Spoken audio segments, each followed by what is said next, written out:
新竹县的竹北市有分纾困金，予弱势甲66岁以上的时段。第一批已经有13000人领到啊，那第二批对今仔日开始会当去网络申请，才半工的时间，就超过25000人去登记。全台湾只有竹北市才有6000块纾困金，第一波总共有13000多人已经领到，10月开始进行第二波的网络申请。民众除了会当透过线顶提出申请，市公所也在集会所提供民众来办理。整个流程都很顺畅。那其实刚才已经有些测试过了。那其实作业时间大概1到2分钟，其实就已经申请完成了。6000块的话，我会再运用在家庭的一些增进家庭的一些家庭的亲子活动的部分。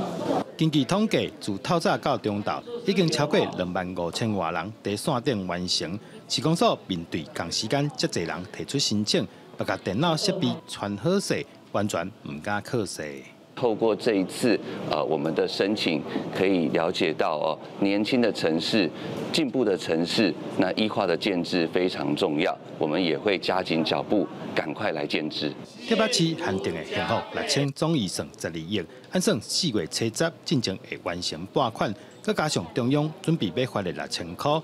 竹北市民总共会当领到12000块的现金。记者刘君和新竹报道。